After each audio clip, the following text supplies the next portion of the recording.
In this video, we are going to talk about the structure of journal entries. So, in the previous video, we have started with the rules of traditional classification for passing journal entries. So now I am going to talk about the proper structure when you are going to manually prepare in your copies or in the journal book, how it goes like. Journal book अगर कर रहे हैं तो उसमें तो already format बना होगा in this way, but अगर आप अपने सॉल्व कर रहे हैं manually for your normal papers and all और preparation for the same, so what should be the structure? It should looks like this. So journal entry ऊपर आप लिखेंगे जर्नल एंट्रीज, और अगर किसी पर्टिकुलर बंदे की बुक्स बनाने को बोला गया है तो आप ऊपर लिख देंगे in the books of Ram son या अमित सन्स या अमित अकाउंट अमित या whatever the name is of that company, Ram company. So what is going to be the structure? If you can see 1 2 3 4 5 columns are here. What is here? First column is of date, which is very important. Second, particulars, जिसमें आप लिखेंगे कौन सा account debit हो रहा है, कौन सा अकाउंट क्रेडिट हो रहा है. Next is LF. LF क्या रहता है आपका? Ledger folio. अब लेजर फोलियो क्या होता है? इसमें लेजर का पेज नंबर लिखा जाता है. सिमिलरली जब आप लेजर अकाउंट्स बनाएंगे तो उसमें JF होगा, that is journal folio. What is that mean? Journal में लेजर फोलियो आता है बिकॉज ये एंट्री आप लेजर में डालेंगे उठा के डिपेंडिंग अपॉन द अकाउंट. तो जिस भी पेज नंबर पे वो अकाउंट एंट्री जाएगी उसका पेज नंबर यहाँ पे आता है. तो अभी के लिए ये हम नहीं फिल करेंगे बिकॉज हमारे पास लेजर का नंबर नहीं होगा, but when ever actual form में आप बनाने वाले हैं तो उस केस में यहाँ पे फॉलियो नंबर आ जाएगा. सो इन फ्यूचर प्रॉब्लम ना होगी ये एंट्री लेजर में कौन से पेज नंबर पे है, तो उसको फाइंड आउट करने के लिए the page number will be here.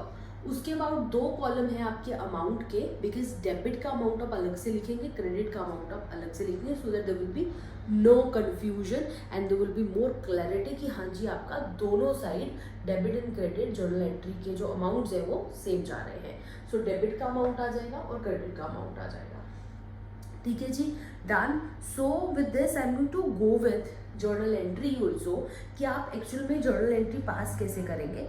तो एक जर्नल एंट्री मैं ले रही हूँ, आज की डेट की ले लेते हैं 26 अक्टूबर 2022 की. अगर हमें जर्नल एंट्री दी हो और हमें बोला है सैलरी, वो तो हमने कर ही लिया था, कुछ और ले लेते हैं जर्नल एंट्री में. सैलरी पेड नहीं ले रहे. परचेज्ड बिल्डिंग,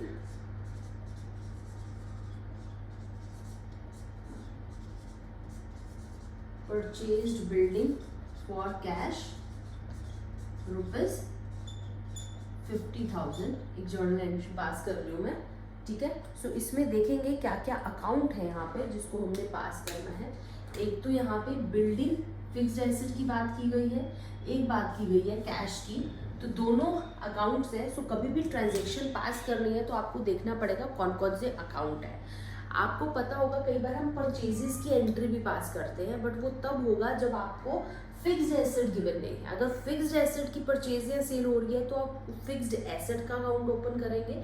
लेकिन अगर करंट एसेट्स या फिक्स्ड एसेट नहीं है जिसकी परचेज सेल हो रही है तो उसका अकाउंट नहीं ओपन होता, परचेज या सेल का अकाउंट होता है. अगेन रिपीटिंग, फिक्स्ड एसेट का अकाउंट ओपन होगा, करंट की परचेज सेल के केस में परचेज या सेल का अकाउंट ओपन होगा. ठीक है जी. So here there is what is building है और कैश है. हम देख लेंगे कौन सी नेचर का है. ट्रेडिशनल क्लासिफिकेशन के अकॉर्डिंगली रियल नेचर का है बिकॉज एसेट है. कैश भी आपकी रियल नेचर की है. So after that first step आपका होता है, ये बेसिक बिगनर्स के लिए बता रही हूँ, those are very new to this. So firstly I have search out कि कौन से 2 अकाउंट है, बिल्डिंग है और कैश अकाउंट है. परचेज नहीं लेंगे क्योंकि फिक्स्ड एसेट है. फिक्स्ड एसेट नहीं होती तो हम परचेज अकाउंट ले लेते हैं.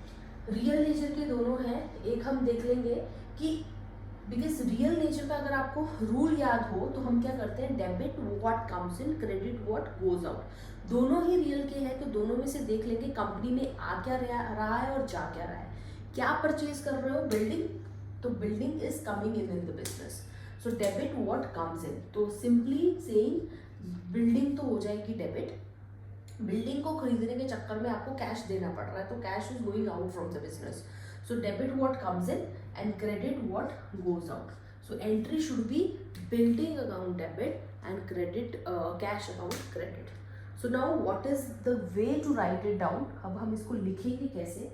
वेरी सिंपल, आपको पूरी डेट लिखनी है, बट अगर एक ही ईयर से रिलेटेड आपकी पूरा ट्रांजेक्शन है तो ऊपर ही लिख दीजिए 2022 या जो भी ईयर है, और उसके बाद उस डेट को लिख लेंगे. 26 अक्टूबर की बात चल रही है. सो 26 अक्टूबर. नाउ डेबिट वाला पहले, क्रेडिट वाला बाद में. तो what I will write it down, building account. Account पूरा भी लिख सकते हैं, बट हम शॉर्ट फॉर्म में ऐसे लिखते होते हैं A/C. सो बिल्डिंग अकाउंट, थोड़ा सा यहाँ पे डॉट डॉट देके थोड़ा सा आगे जाके लिख दीजिए इसको आपने डेबिट किया है. ठीक है जी. कितने अमाउंट से डेबिट होगा ये? 50,000. The amount is 50,000. So debit वाले कॉलम में जाके उसके बिल्कुल सामने आप 50,000 लिख देंगे. ठीक है. सेकेंड, आपने क्रेडिट लिखना है. क्रेडिट जब भी लिखते हैं हम बिल्कुल नीचे नहीं लिखते हैं, थोड़ा सा आगे जाके लिखते हैं. और जो भी आप क्रेडिट करते हो उसको आप सीधा अकाउंट नहीं लिखते हैं, पहले लिखते हो टू, देन लिखते हो कैश अकाउंट, और इसका भी ऐसे करके आगे जाके इसको लिख देंगे कि इसको हमने क्रेडिट किया है. तो अगेन रिपीटिंग, क्रेडिट वाले को आप 2 से स्टार्ट करेंगे और थोड़ी सी स्पेस देके करेंगे. There is no exact rule for the same कि क्यों कर रहे हैं, बट सो दैट कि हमें डेबिट और क्रेडिट थोड़ा अलग से दिखे और थोड़ा नीटली हमारा काम हो. सो कैश अकाउंट के बिल्कुल आगे क्रेडिट वाली साइड पे जाके आप लिख देंगे 50,000. ठीक है जी. So this is how to pass journal entry building account debit to cash account. एक और चीज़ इसमें आएगी which we call narration. Narration होता है सो दैट इन फ्यूचर अगर हम कभी देखें तो, क्योंकि ये तो बड़ी सिंपल सी एंट्री है, तो देखते ही पता चल जाएगी किसी को भी कि कैश परचेज की है बिल्डिंग की. ठीक है. बट किसी को ज़्यादा नहीं पता है या कोई बहुत ज़्यादा एंट्री है जिसमें बहुत सारे अकाउंट डेबिट हुए हैं, बहुत सारे अकाउंट कैश क्रेडिट हुए हैं, बहुत प्रोविजन और ब्ला ब्ला बहुत सारी एडवांस चीज़ें हैं, तो नरेशन वहाँ पे काम आती है. नरेशन में क्या होता है, एक आप लाइन यहाँ पे लिखेंगे, वो लाइन सिर्फ यही होती है. इसको थोड़ा शॉर्ट फॉर्म में हम लिख देते हैं कि क्या हुआ था. तो आप लिख देंगे कि बिल्डिंग परचेस्ड 50,000 ना भी लिखो तो सिंपल लिख दो बिल्डिंग परचेज फॉर कैश, तब भी आपका काम चल जाएगा. यहाँ आप क्या कर, और दूसरा ये भी जो है वो एक वर्ड से स्टार्ट होती है, दैट इज बीइंग. नहीं भी लिखोगे चलेगा, but this is again a rule to go with it. Being building purchased, purchases of building for cash, ये लिख सकते हो आप ऐसे करके. सो जो है ये नरेशन का पार्ट हो गया आपका. ठीक है जी. So this is how journal entry look likes. उसके बाद आप लाइन भी ड्रॉ कर सकते हो, नहीं भी करेंगे तो भी चलेगा. एक और ट्रांजेक्शन पास कर देते हैं सो दैट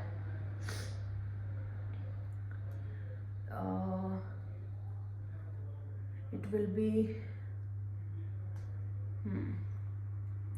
ले लेते हैं एक और एंट्री 27 अक्टूबर की ले लेते हैं. कैश डिपॉजिटेड इन बैंक और into bank rupees 5,000 for example. ठीक है जी. ये ट्रांजेक्शन है हमारे पास जिसमें बोला गया है